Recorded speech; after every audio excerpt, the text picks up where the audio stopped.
Un impactante crimen. En Telluride no se cometen asesinatos. Fue algo muy extraño. Una fortuna de $1.000 millones. No hay nadie en los Estados Unidos que no conozca a U-Haul. Y acusaciones que dividirían a una familia. Eran mis hermanos, pero no cabe duda de que son capaces de hacer cosas perversas. ¿Fue un crimen al azar o la gota que colmó el vaso en un enconado enfrentamiento familiar? El sueño americano destruido por la codicia esta noche en Poder, Privilegio y Justicia.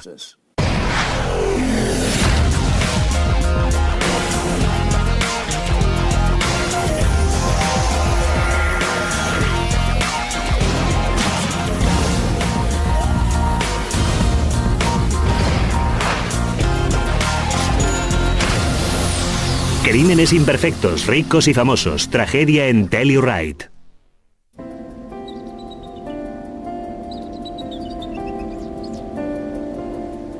La tranquila estación de esquí de Telluride se halla situada al abrigo de la majestuosa cadena montañosa de San Juan, en Colorado. Telluride se encuentra a casi 2.700 metros de altitud en las montañas rocosas. Es predominantemente una zona rural. Gente adinerada se ha trasladado a Telluride y ha adquirido muchas de las casas. La singular arquitectura victoriana de la población y las pistas de esquí de categoría mundial la hacen conocida entre los ricos y famosos como el secreto mejor guardado de Colorado. Telluride es muy exclusivo, es un pueblecito precioso. Es muy tranquilo, no hay mucha delincuencia allí. La gente deja las llaves en sus vehículos, la gente de noche no echa el pestillo de sus casas. Pero en la mañana del 6 de agosto de 1990, el silencio del pueblo se ve roto por la llamada de una niña al 911. Perdóneme, he despertado y mi madre está muerta en la escalera. ¿Cómo te llamas? Bente Shaun. Vivo en los ranchos de esquí, en una casa grande de troncos. Por favor, envíen a alguien. La niña, Bente Shaun, de 10 años, se dirige a casa de una vecina en busca de ayuda. Y Bente bajó corriendo por la carretera y dijo solo: necesito que vengas a mi casa, le ha pasado algo a mi madre. Y me condujo hasta Eva. Le tomé el pulso e intenté realizar maniobras de reanimación, pero cuando la toqué me di cuenta de que ya llevaba muerta un buen rato. Bill Masters, el sheriff del condado de San Miguel, acude de inmediato al escenario. Entré y subí los peldaños. Ella yacía en la escalera con una evidente herida de bala en el pecho. Resultaba bastante obvio que había sido un homicidio. Según los hijos, nada inusual había sucedido la noche anterior. Su padre, Sam, estaba ausente por trabajo. Su madre, Eva, había encerrado a los 6 perros de la familia en el lavadero antes de acostarse y ni Bente ni su hermano Espen oyeron a los perros ladrar ni ningún otro ruido extraño. Los investigadores empiezan por registrar la casa en busca de pistas. No había ninguna puerta forzada, nada estaba fuera de sitio. Aunque la casa está llena de objetos de valor, nada parece haber desaparecido. Una de las cosas que me llamaron la atención fue que había una joya muy cara colgada de un clavo sobre la cama en la que había estado durmiendo Eva. Y no se la llevaron. Lo primero que vi al entrar en el dormitorio fue que a los pies de la cama había un casquillo del calibre 25 automático de un arma corta semiautomática. Y entre las sábanas de la cama de la víctima, una desconcertante pista. Había una mancha de sangre en las sábanas de la cama, y en medio de esa mancha faltaba un pedazo de sábana, desgarrado, cortado o separado. Los investigadores escudriñan la casa, pero el pedazo de sábana que falta no se encuentra en ninguna parte. La Oficina de Investigación de Colorado vino y buscó huellas dactilares en toda la casa. Hizo análisis de fibra y pelo, tomó las fotos del escenario del crimen, y no localizaron huellas. No había huellas latentes, allí no había ninguna prueba física en absoluto. En la mayoría de los crímenes que investigo la gente comete errores y deja pruebas. En esta ocasión no teníamos gran cosa con la que trabajar. Lo primero que me dijo el técnico en escenarios de crímenes fue: lo que parece es que las personas que entraron en la casa y perpetraron el crimen lo habían planeado. ¿Un asesinato en Telluride? El perfecto pueblo de Postal raramente había visto un delito más serio que el fisgoneo a través de las ventanas del chalet de Oprah. La noticia del asesinato rugió por el pueblo como una avalancha. En Telluride no se cometen asesinatos. Fue tan extraño que sucediera algo semejante en nuestro pequeño Shangri-La. En un principio hablamos con los vecinos, tratamos de encontrar a alguien que hubiera visto algo que en algún aspecto pudiera resultarnos útil. La policía localizó a Sam Shaun en Phoenix. El destrozado marido no tenía idea de por qué alguien habría puesto a su esposa en el punto de mira. Siempre se investiga a la víctima, y creo que era una persona muy extrovertida, atractiva. Eva era noruega, su aspecto era muy europeo. Ella y Sam tenían mucho en común, los dos eran amantes de la naturaleza. Ella no tenía un solo enemigo en el mundo, nadie tenía motivos para matarla. Pocas horas después, Sam llega a casa. La casa era el escenario de un crimen. La policía estaba allí y mis hijos estaban aterrados. E inmediatamente las sospechas recaen sobre él. Cuando tienes a un marido que está fuera, que se ha ausentado de casa y su esposa es asesinada mientras él está ausente, te fijarás primero en esa persona. Pero la coartada de Sam es cierta, y al hablar más a fondo con él, los investigadores descubren algo importante acerca de su familia. Me preguntaron si teníamos enemigos, si existía alguien que pudiera haber hecho tal cosa, si estaba envuelto en alguna disputa, y yo dije, estuvimos metidos en un litigio con U-Haul. Y fue algo muy intenso. Sam cuenta a los inspectores que su familia es la dueña de U-Haul International y que están enzarzados en una acalorada disputa. Fue entonces cuando descubrí quiénes eran la familia Shawn y lo que poseían. Y entonces pensé, esto va a ser como una lata de gusanos. Tal como lo entendí yo, la familia se había dividido en facciones. Estaba la que se alineaba más o menos con L.S. Shawn, con el padre, que incluía a Sam Shawn. Y después estaba la otra facción, formada por dos de sus hermanos, y luchaban por el control de la compañía. Obviamente, con una empresa de $1.000 millones, hay mucho dinero en juego. A la policía le parece extremadamente improbable que el asesinato pudiera ser un crimen aleatorio. Esa clase de cosas no acontecían en Telluride. No teníamos ese tipo de actos de violencia al azar. Pensé que tenía que existir alguna relación entre Eva y la persona que dispuso su asesinato o la asesinó. Me dijeron que creían que podía haber sido muy bien un asesinato por encargo, lo que habría toda una serie de nuevos temores para mí y para mis hijos. No sé, empiezas a pensar, ¿y cuál era el objetivo? ¿Quién era la víctima señalada? ¿Iban a volver? Un asesino a sueldo pudo haber sido contratado para matar a Eva Berg Shawn, que fue hallada muerta el lunes en el hogar familiar. El marido de Shawn está involucrado en una pelea familiar por la casa matriz de la empresa de alquiler de camiones U-Haul. Eso es lo que dice ahora la policía. Pocos días después, el informe de la autopsia de Eva no muestra ningún signo de lucha o agresión sexual, pero revela otra cosa que solo hace que contribuir al misterio. Lo que se descubrió fueron 2 puntos de inyección al lado de cada pecho. Sitios donde al parecer le habían clavado una aguja 2 veces en un intento de inyectarle algo. Las marcas de aguja fueron descritas como laterales, en el lado muy superficiales. El patólogo tomó muestras de tejido para ver si había algún tipo de droga, pero allí no había nada. Los inspectores están desconcertados, pero justo cuando empiezan a buscar pistas, L.S. Shawn, el suegro de la víctima y multimillonario fundador de U-Haul, emite una impactante acusación. L.S. Shawn estaba personalmente convencido de que alguien de la familia perteneciente a la dirección de U-Haul, directa o indirectamente, había tenido algo que ver con el asesinato. Fue muy directo. Dijo que los responsables habían sido los 2 hijos suyos que tenían en ese momento el control de la empresa. No me faltan multitud de motivos y pruebas, si a eso vamos, de que uno de mis hijos, Joe o Mark, es el responsable de ello, sea directa o indirectamente. El sheriff Masters y el inspector Pound se dirigen a Phoenix en busca de una posible conexión con U-Haul. Cuando llegan al cuartel general de la empresa, 2 edificios gemelos de 11 pisos conocidos como Las Torres son llevados al despacho de Joe Shawn, director general de la empresa, en la planta superior. También está presente Mark Shawn, hermano menor de Joe y su mano derecha. Antes de que comience siquiera la entrevista, Joe monta en cólera, gritando que a Masters y a Pound solo les interesa una versión de la historia. Teníamos una cita para hablar con él y no fue demasiado bien. Cuando iniciamos la entrevista, supe que no iba a ir a ninguna parte. Y cuando pregunté a Mark, ¿por qué cree que alguien mataría a Eva?, el comentario que hizo fue, no lo sé, son cosas que pasan. Joe prohíbe a los investigadores entrevistar a cualquier empleado de U-Haul y hace que una escolta de seguridad los acompañe hasta la salida del edificio. A duras penas la respuesta que cabía esperar. ¿Sabe? Puede actuar a la defensiva, sí, porque has tenido un comportamiento culpable, pero también puedes actuar a la defensiva cuando crees que otros van a acusarte falsamente. Cualquiera de las 2 explicaciones es válida, pero la respuesta fue sencillamente extraña.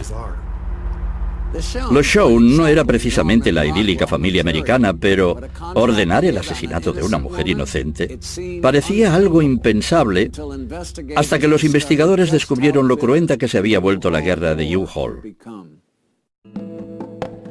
En las semanas posteriores al asesinato de Eva Shaun, la policía de Telluride, Colorado, tiene que preguntarse si el crimen ha tenido algo que ver con la disputa de la familia por U-Haul. Antes de la muerte de Eva, existía esa gran disputa en la familia por el control de una empresa de $1.000 millones. Por lo tanto, ahí había una historia y parecía irse encendiendo cada vez más. LS, preocupado al ver a la pequeña oficina del sheriff abrumada, ofrece al condado $50.000 para financiar los elevados costes de la investigación. Ofreció dinero a la Junta de Comisarios del condado para ayudar a costear la investigación y yo recomendé a la comisión que no aceptase dinero. Va a parecer que son sus empleados, por eso ellos aceptaron. En el otro bando de la familia, Joe y Mark, los hijos enemistados de LS al timón de U-Haul, han puesto en marcha una investigación por su cuenta. Prácticamente al cabo de un día o dos del asesinato, dos investigadores privados contratados por U-Haul se presentan en Telluride y están muy empeñados en participar en la investigación. La razón por la que U-Haul pudo llegar a sentir la necesidad de contratar a investigadores privados se me escapa y lo primero que hicieron fue contratar a un vidente. Los detectives privados de U-Haul parecen, ante todo, estar recabando información sobre alguien a quien consideran el principal sospechoso, Sam Shaun. Constantemente iban proporcionando información al sheriff para intentar implicarme. En un momento dado, contaron al sheriff que la noche de autos la policía de la Reserva India me había hecho parar entre Phoenix y Colorado por conducir a gran velocidad. Naturalmente, eso no era cierto. Semanas después del crimen, la policía aún tiene poco en lo que basarse. Con las acusaciones de los Shaun volando en todas direcciones, el ambiente cada vez está más cargado. Sobre todo porque LS continúa acusando públicamente a sus hijos de estar involucrados. LS dice que continúa creyendo que Mark o Joe Shaun están relacionados de algún modo con el asesinato. Pudo haber sido simplemente que crearan un ambiente entre la gente que les rodea, haciéndoles creer que si mi hijo Sam desaparecía del mapa todo iría bien.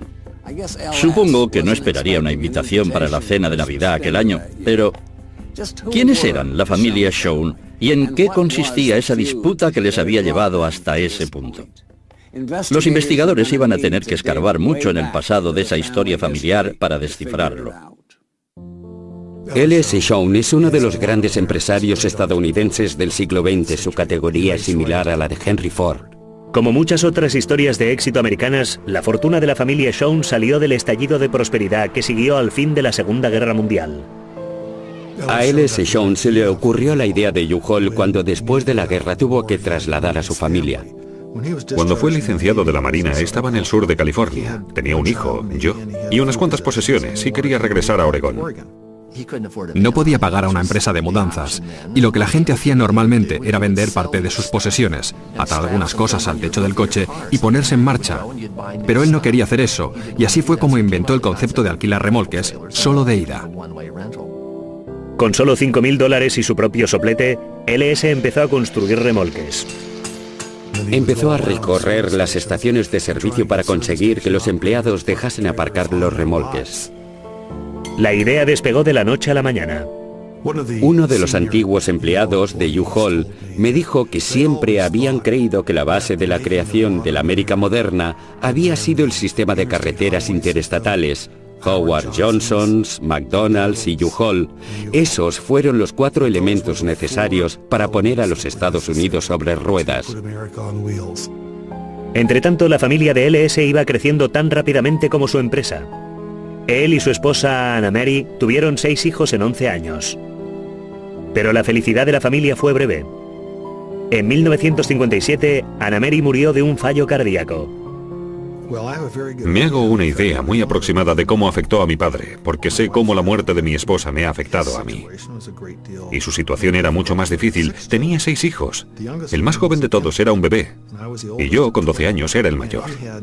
Tenía todos los problemas que conllevaba tratar de manejar adecuadamente una situación como esa, además de dirigir un negocio que a aquellas alturas era ya bastante grande y muy absorbente.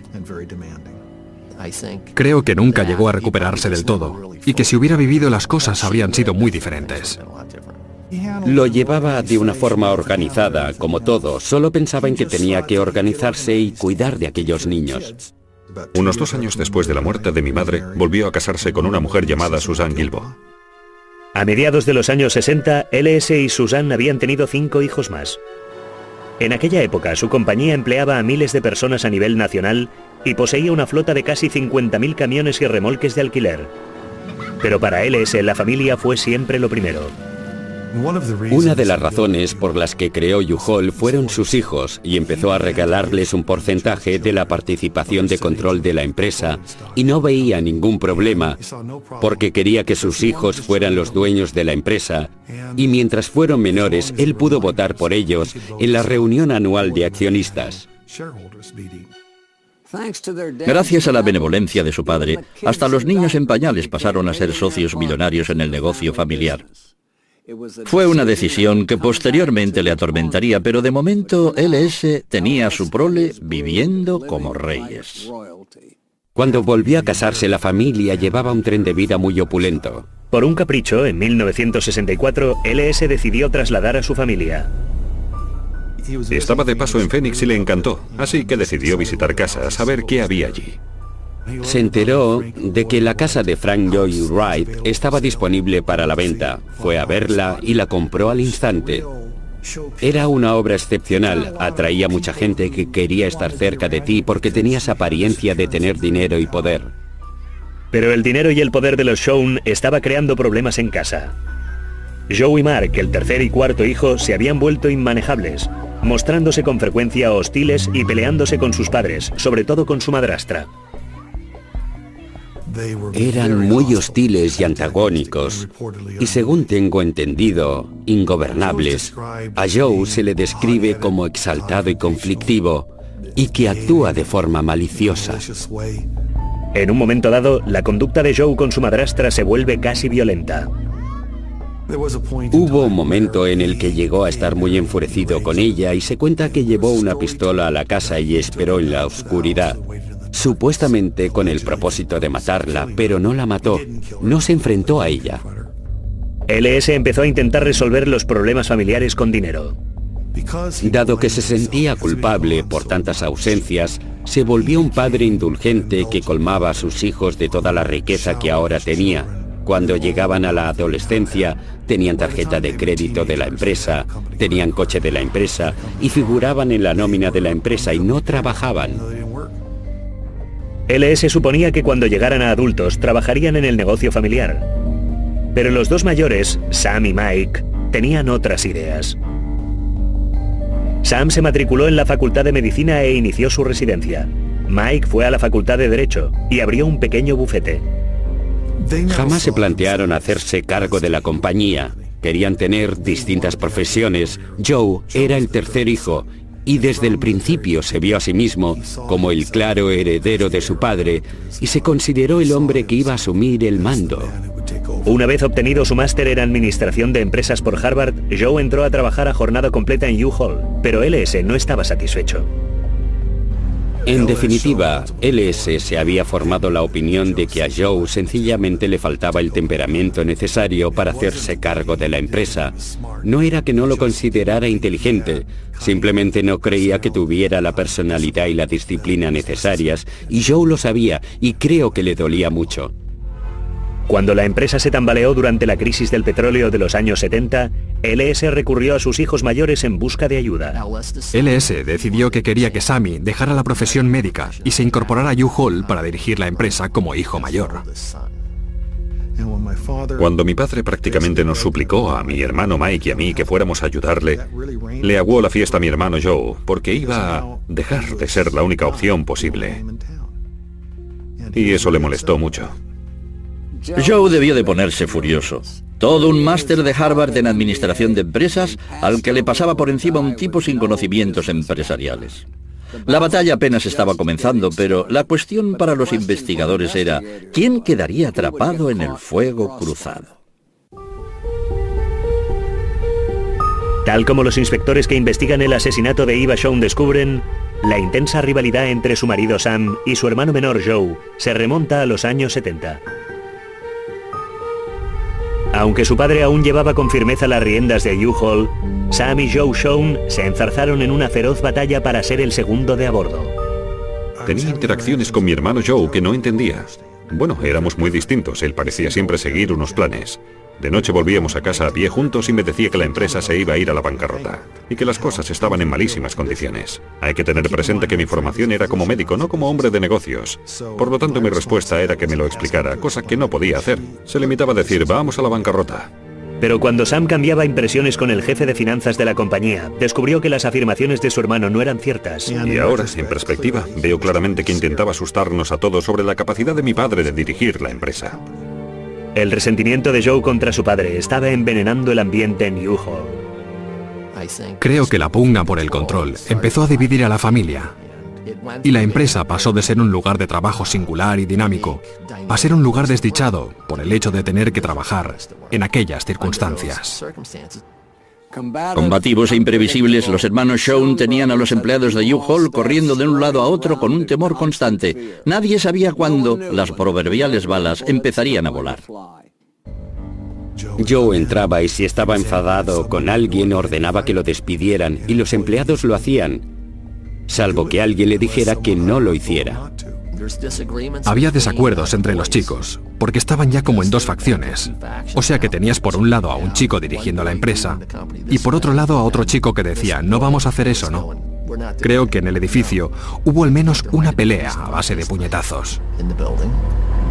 Los inspectores que indagan en ese periodo de U-Haul oyen rumores que alientan su teoría de que quizá no habría que descartar una extrema violencia. Estábamos recibiendo toda clase de informes. La gente decía que había armas y drogas, aunque en realidad no podíamos verificar esas cosas.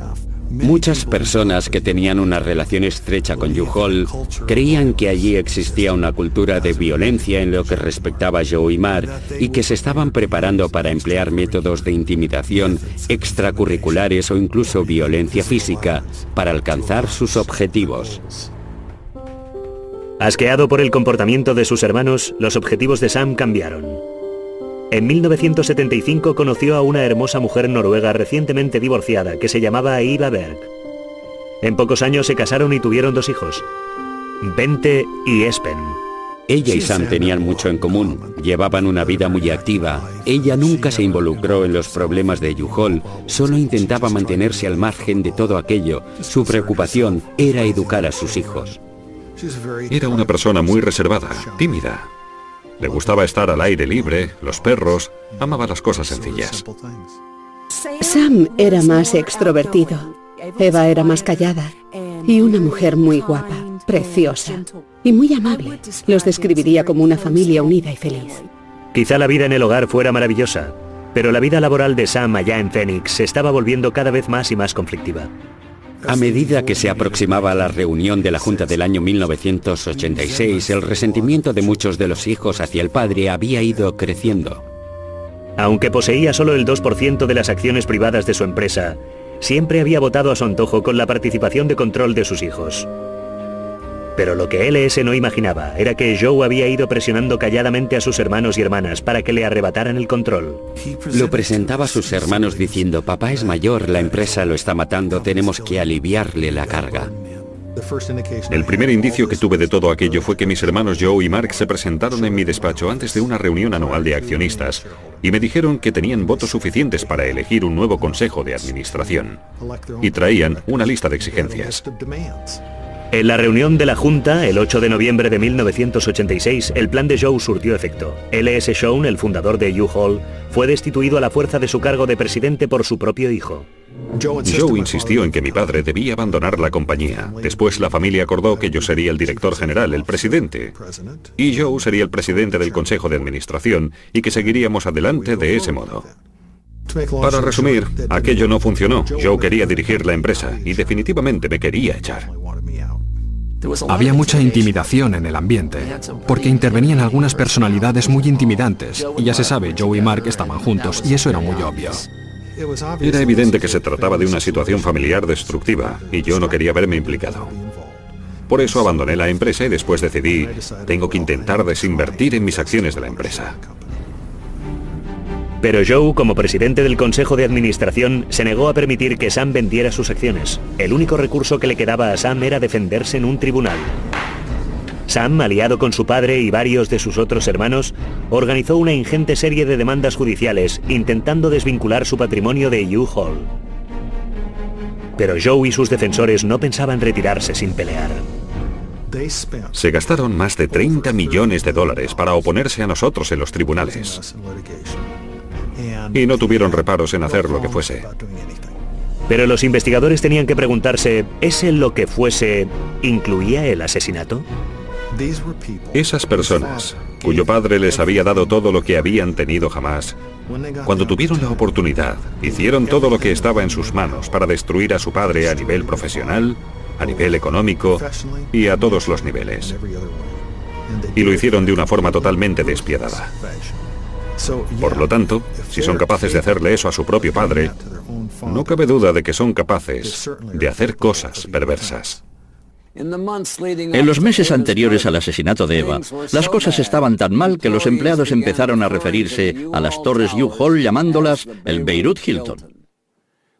Pero justo cuando los investigadores empezaban por fin a unir las piezas del rompecabezas de la familia Shaun, el caso dio un giro que nadie esperaba. Las semanas posteriores al asesinato de Eva Shaun, la investigación estaba sumida en una tormenta de fuego de acusaciones. Sam Shaun y su padre, LS, señalan con el dedo a los hermanos del primero, Joe y Mark. Joe y Mark desvían las sospechas hacia Sam, con sus detectives privados a sueldo, proporcionando información al sheriff. La historia en la que parecen hacer hincapié es la de que de algún modo Sam se había subido a su rápido coche, había conducido hasta Telluride, había asesinado a su esposa y había conseguido regresar a Phoenix a tiempo para recibir la llamada avisándole de que su mujer estaba muerta. Pero la policía no encuentra pruebas que corroboren esa historia, ni ningún motivo por el que Sam quisiera ver a Eva muerta. Simplemente no podíamos encontrar nada que indicara que hubiera tenido algún móvil, alguna razón para hacerlo. Al mismo tiempo, los investigadores buscan por todo Phoenix pistas que puedan confirmar la implicación de U-Haul. Hicimos muchas entrevistas porque, tratándose de U-Haul, teníamos que vernoslas con muchos abogados. Y es difícil obtener buenas entrevistas cuando todo el mundo está a la defensiva y habla a través de lo que yo llamo sus portavoces. No lográbamos encontrar ningún tipo de conexión entre U-Haul y Telluride y ese crimen. Durante el primer año de la investigación, me acercaba a la oficina del sheriff prácticamente cada día. Pero una y otra vez y otra vez y otra seguían pistas que acababan siendo falsas. Decididos a mantener la investigación en marcha, LS y Sam ofrecen una recompensa de $250,000.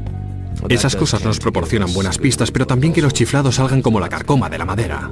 Aquello no hizo más que abrir las compuertas. Nos dieron algunas de las pistas más extrañas que cualquiera podría imaginar. Habían alquilado un remolque U-Haul y una de las ruedas estaba pinchada y nos llamaban. Tratar de hacer una criba a través de todo aquello parecía algo imposible. Un comunicante aseguraba haber visto a un hermano Shaun pasando dinero a un personaje sospechoso en la parte trasera de un bar de mala muerte. Otro cuento era que Mark Shaun estaba usando U-Haul como tapadera para el tráfico de droga. Naturalmente, todas estas pistas eran falsas. Era muy difícil, tremendamente frustrante y tenía que arengarme a mí mismo y al equipo todos los días para continuar comprometidos en la resolución del caso, porque durante un tiempo nos sentimos bastante impotentes. Pasan los meses y el caso está frío como el hielo.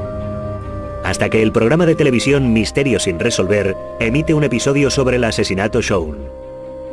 Al día siguiente, el sheriff Masters le proporciona una pista segura desde Nuevo México. Un hombre llamado Kelly Lemons llamó e informó de que su cuñado le había dicho que él era el responsable de ese homicidio. Y a otro investigador y a mí se nos asignó la misión de ir hasta Farmington, Nuevo México, e interrogar a Kelly Lemons. Después de haber lidiado con todos los tarados con los que habíamos tenido que hablar, él parecía muy creíble. El hombre al que Kelly Lemons implica es Frank Marquis, un exvendedor de coches usados y ladrón y violador convicto que lleva años entrando y saliendo de la cárcel. Descubrieron que había cometido 10 agresiones sexuales y había robado en varias casas. Había sido condenado a 10 años por eso. Y acordamos con Kelly Lemons grabar una llamada telefónica con Frank Marquis. Kelly, Hola, Frank. ¿qué pasa? Han vuelto a pasar ese programa de los misterios sin resolver. Bueno, no te preocupes por eso. Lemons le preguntó, ¿estás seguro de que lo tienes todo controlado? ¿Estás seguro de que no pueden llegar hasta ti? Por supuesto. Ni armas ni nada, ¿verdad? Nada, no quiero hablar de esto. Bien. ¿Sabes qué quiero decir? Al escucharlo era evidente que allí había algo. Y cuando lo oí, supe que era la pista más fiable que teníamos. El inspector Westcott descubre que en la época del asesinato, Frank Marquis estaba trabajando en un taller de coches. Encontramos al dueño del taller de reparaciones y se acordaba de que Frank Marquis y otro empleado del taller llamado Jeff Bill habían ido a Telluride varias veces. Los investigadores localizan a Jeff Bill. Bill me dijo que había venido a Telluride durante el festival de jazz de ese año y que Frank Marquis llevaba encima un arma corta de pequeño calibre que le había prestado un compañero de trabajo. Conseguimos localizar a ese empleado. Fuimos a hablar con él y le preguntamos, ¿por casualidad tiene todavía esa arma? Y él dice, sí, la tengo en casa. En aquel momento vibrábamos de entusiasmados que estábamos. El informe de balística del casquillo encontrado en el escenario del crimen indica que la bala procedía de un arma corta Lorsin del calibre 25. Y por supuesto, el arma de fuego recuperada fue una Lorsin del 25. Pero cuando la policía realiza un test, hace un sorprendente descubrimiento. No podían asegurarnos que la bala que había matado a Eva Shawn procedía de la misma arma de fuego. Se llegó a la conclusión de que alguien había pasado una lima o una broca por el interior del cañón para alterar las características de la bala.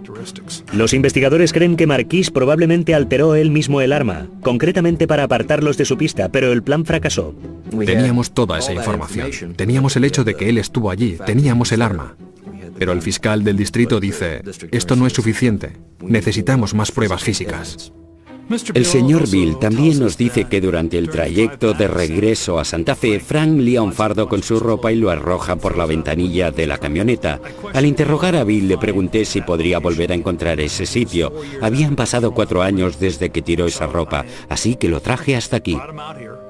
Con Bill en el asiento trasero, los ayudantes recorren los casi 650 kilómetros de carretera entre Telluride y Santa Fe, con la esperanza de tener un imposible golpe de suerte. Peinaron una y otra vez la cuneta de la carretera y encontraron varios puntos en los que Bill creía que aquello había ocurrido. Afortunadamente, al parecer, en un sitio alguna máquina había empujado las prendas, mezclándolas con una pila de tierra, y los pedazos aún sobresalían. Sorprendentemente, los investigadores recuperan 2 pedazos de lo que parecen ser prendas en muy mal estado. Y el laboratorio después analizó todos esos trozos de ropa muy meticulosamente, pedazo a pedazo, hasta que encontraron un pelo humano. Las pruebas de ADN realizadas al cabello muestran la posibilidad de que pertenezca a Eva Shawn. Era nuestro hombre, sin duda. Las posibilidades de que otra persona hubiera venido a Telluride el mismo fin de semana con una Lorsin 25 automática eran escasas. Sabía que era él. Bajamos a Santa Fe. A aquellas alturas ya sabíamos dónde vivía y fuimos allí y le arrestamos. LS y Sam sospechaban que Marquis era un eslabón de una cadena mucho más larga que con el tiempo les conduciría hasta Joe y Mark. Pero créanme, no todo iba a desarrollarse como ellos esperaban. Ahora que la policía de Telluride por fin tiene a un sospechoso bajo custodia, tienen la esperanza de lograr que revele toda la historia que hay detrás del asesinato de Eva Shawn. Frank Marquis se niega a colaborar, pero su extraña conducta en la cárcel no hace más que aumentar las sospechas de los investigadores. Empezamos a oír que Frank Marquis estaba acumulando bolsitas de mostaza y que usaba la mostaza como si fuera champú y estaba allí sentado con lágrimas en los ojos. Habíamos obtenido una orden de registro para su pelo con el propósito de realizar pruebas de ADN. Al parecer en la cárcel corría la leyenda de que si te ponías mostaza en el pelo el ADN se alteraba y pensamos, ¿por qué haría algo así una persona inocente? Da igual que seas un fanático del cuidado capilar. Los hombres inocentes no se pringan la cabeza con condimentos de la cantina de la cárcel. Frank Marquis quizá no hablara, pero definitivamente sabía más de lo que revelaba. Había sido acusado, arrestado, estaba bajo custodia. Intentábamos obtener información de él que nos permitiera descubrir si había alguien más implicado, si formaba parte de una conspiración financiada. Finalmente, después de más de 3 meses en la cárcel, Marquis accede a hablar. Pero su historia no es la que la policía espera. Quiero que retroceda en el tiempo a aquella época, a 1990. Lo hizo, confesó y declaró que él y Jeff Bill habían subido a Telluride a entrar en casa de un traficante de drogas y robarle toda la droga o el dinero. Hace que Bill lo lleve hasta los ranchos de esquí y decide que se va a pasear por los ranchos de esquí y va a robar en todas las casas que pueda. Me llevó en el coche hasta la entrada, dio la vuelta, yo salí y nos largamos. Nos dijo en qué casas había entrado a robar. Subí por la parte trasera de la casa, trepando hasta el dormitorio, porque ahí es donde guardan los objetos de valor normalmente, y encontré 2 cámaras. No estoy seguro de si había algo más. Después sigue subiendo y dice que entra en la casa de Eva Shown. Entré y había luz en la cocina. Fui hacia el dormitorio para ver si había alguien allí. Escucho, pero no oigo nada, así que abro lentamente la puerta. La señora Shown está sentada en la cama, leyendo un libro. Dice que ella se levanta de un salto y empieza a atacarle. Ella luchaba conmigo. Se estaba girando y la empujé con esta mano. Y cuando se volvió hacia mí, la pistola se disparó. Cayó sobre la cama, después volvió a levantarse, dio unos pasos y se desplomó en la escalera. Intentando corroborar la confesión de Marquis, la policía se pone en contacto con los propietarios a los que Marquis dijo haber robado aquella noche. Conseguimos confirmar que sí, se habían denunciado robos en esas casas, y de hecho había una que estaba arriba, en los ranchos de esquí, en la que él dijo haber entrado y robado varios objetos, pero de los que no se había presentado denuncia. Luego fuimos a interrogar a esas personas y dijeron, nos preguntábamos qué habría pasado con esas cosas, por lo tanto estábamos muy seguros de que Marquis había estado allí. La versión de Marquis se correspondía, en mi opinión, con alguien que de hecho estaba entrando a robar en las casas al azar. Si estás allí arriba para matar a alguien por encargo, probablemente no vas a ir entrando en las casas de otros. La policía interroga a Marquis intensamente durante más de 12 horas, pero ni una sola vez implica a nadie más en el crimen. Si el señor Marquis hubiera estado en situación de decir que aquello había formado parte de un plan y complot más amplio, con los tremendos incentivos que le dimos, nos habría relatado esa parte de la historia. Y nunca lo hizo. No conozco a ningún criminal que se pase 4 horas en la cárcel o 20 años encerrado y que no delate a otros si existe la mínima posibilidad para librarse de ello, y eso no ocurrió. La policía también cree que la declaración de Marquis se corresponde con el escenario del crimen y que el asesinato no fue, después de todo, un golpe profesional. En mi mente empezó a formarse la imagen de que las pruebas, de hecho, encajaban con un crimen al azar, pero tardé todo ese tiempo en darme cuenta. Analizándolo, fue un crimen cometido de forma totalmente caótica, sin ningún plan. Recuerden, todos creían que el asesinato de Eva había sido obra de un experto asesino a sueldo de la clase de hombres que describe Robert Ludlum en sus novelas. Pero resultó que el asesino era un chorizo de poca monta que condujo cientos de kilómetros para entrar a robar en la cabaña de los Shown. Pero para Sam y su padre, LS, el caso distaba mucho de estar cerrado. En noviembre de 1994, Frank Marquis se declara culpable de homicidio en primer grado sin premeditación y es condenado a 24 años de prisión. Pero a pesar de la confesión jurada de Marquis, Sam Shown y otros siguen creyendo que U-Haul tuvo que estar implicada. Su historia de que su intención era robar en la casa es totalmente inverosímil. Porque había 6 perros ladrando, había 3 niños, había una mujer y un coche a la entrada. Y había luces arriba y abajo, por lo tanto no tiene ningún sentido. Y cuando se le interroga sobre las extrañas marcas de aguja en el cuerpo de Eva, Marquis alega ignorancia. Las marcas de aguja eran un misterio. No tengo ni idea de lo que eran. Es difícil encontrar una explicación lógica para esas marcas. Sam tiene una teoría propia. Soy médico y obviamente tengo conocimientos sobre drogas. He tenido acceso a ellas y he tenido acceso a jeringas. Y si yo tuviera la intención de implicarme en un asesinato, eso formaría parte del proceso. Y hay otra pregunta sin respuesta. ¿Qué fue del pedazo que faltaba en la sábana de Eva? Sam cree que eso también formaba parte del plan para inculparle del asesinato de su esposa. Había un pedazo de sábana ensangrentada que había sido cortada y retirada. Por lo tanto, de nuevo, si alguien hubiera intentado implicarme en un asesinato, esa habría sido una valiosa prueba para colocarla donde fuera. Sospecho que todo el asunto fue orquestado para involucrarme. Eso es lo que sospecho. Y no salió tal como ellos esperaban. Cuando policías y fiscales tienen entre manos casos de gran repercusión, se ven sometidos a una gran presión para resolverlos, y alguien como Frank Marquis es maná caído del cielo. Por lo tanto, podemos ignorar las marcas de agujas, el trozo de sábana manchado de sangre, olvidar todo eso y el caso se desvanece. Ellos creían que tenía que existir alguna relación con la otra parte de la familia. Y buscamos, y no logramos encontrar ninguna otra conexión con esa otra parte de la familia. Frank Marquis es el responsable de haber matado a Eva Shawn. No lo hizo por ningún motivo, sino por su mente enferma, y lo confesó. No tendría que prevalecer ninguna duda. Pero los años de amargas pugnas, costosos litigios y perversas acusaciones han causado sus daños, dividiendo a la familia Shawn irreparablemente.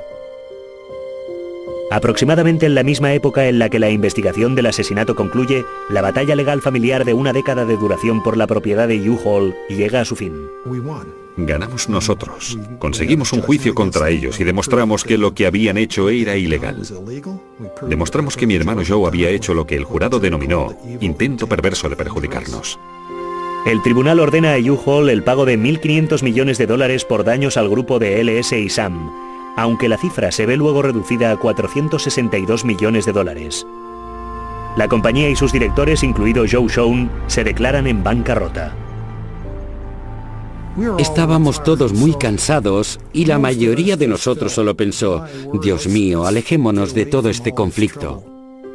En octubre de 1999, LS Shawn muere en un accidente de coche en Las Vegas. Se dictamina que su muerte ha sido un posible suicidio. Hoy, Joe y Mark siguen al mando de la corporación U-Haul. Joe ha ocupado ininterrumpidamente el puesto de director general desde que arrebató el mando de la empresa a su padre, en 1986. La conclusión a la que llegué fue que lo referente a la familia, dado su historial, en definitiva casi no importaba quién hubiera cometido el crimen, porque las sospechas estaban ahí desde hacía tiempo. Sus raíces eran tan profundas que aunque fuese como resultó ser obra de un extraño, la familia quedó destruida. Pues sí. Supongo que eso me cambió. Supongo que la lección es que he aprendido a aceptar que ahora soy una persona distinta a la que era y a seguir adelante. Sam Shawn se ha marchado de Telluride, se ha vuelto a casar y ha seguido adelante con su vida. Pero incluso ahora, 17 años después, continúa presionando al sheriff Masters para que reabra el caso. Todavía cree que de algún modo, no sabe cómo, alguien salió impune de un asesinato. Dominic Dunne para la televisión judicial.